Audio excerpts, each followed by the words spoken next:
రాజకీయ అంటే మామూలుగా తెలంగాణ వస్తే మన బతుకులు బాగుపడతాయి అనుకున్నాం, కానీ బాగుపడలేదు.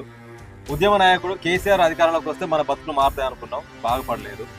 సో కేసీఆర్ పరిపాలన బాగాలే అని చెప్పేసి ఇలా కాంగ్రెస్ తెచ్చుకున్నాం, అయినా గంతే ఉంది. ఇవాళ కాంగ్రెస్ బాగాలే అని చెప్పేసి రేపు బీజేపీని తెచ్చుకున్నా, రేపు బీజేపీ తర్వాత ఇంకే పార్టీని అధికారంలో తెచ్చుకున్నా కానీ మన బతుకులు వీళ్ళు బాగు చేయరు. మన బ్రతుకులు బాగుపడాలంటే ఒకటే, విద్య, వైద్యము, అంటే పేద ప్రజలకు నాణ్యమైన విద్య, మెరుగైన వైద్యం ఉచితంగా అందించి రాష్ట్రంలో ఉన్నటువంటి యువతకు అంటే ఉపాధి వికేంద్రీకరణ అంటే ఏంటారన్నా, ఏమన్నా అంటే జాబ్స్ అంటే మొత్తం హైరా అంటారు. ఇప్పుడు ఇక్కడ ఉన్న మరి యూత్ కదా, వీళ్ళకి ఉపాధి అవకాశం కల్పించాలి కదా. అంటే మూడో అంశం ఏంటంటే ఉపాధి వికేంద్రీకరణ. అంటే ఉపాధి అవకాశాలను కేవలం హైదరాబాద్ నగరానికి పరిమితం చేయకుండా మన మండల కేంద్రాలలో, జిల్లా కేంద్రాల్లో కూడా పరిశ్రమలను ఏర్పాటు చేసి, సో ఇక్కడ స్థానికంగా ఉన్నటువంటి యువతకు ఉపాధి అవకాశాలు కల్పించినప్పుడు ఇక్కడ స్థానికంగా ఉన్నటువంటి యువతకు ఉపాధి దొరుకుతుంది.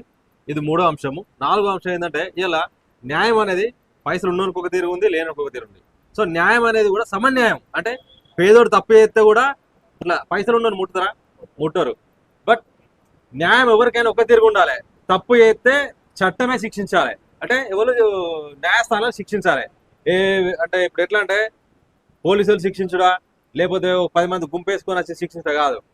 పైసలు ఉన్నోనికైనా లేనికైనా కానీ ఒకే రకమైన సమన్యాయం జరగాలి. సో ఈ 4 అంశాలను ప్రభుత్వము అమలు చేసినప్పుడే మన అలాంటి వాళ్ళకు న్యాయం జరుగుతాయి. కాబట్టి వీటి గురించి ఏంటంటే మనలో మనకు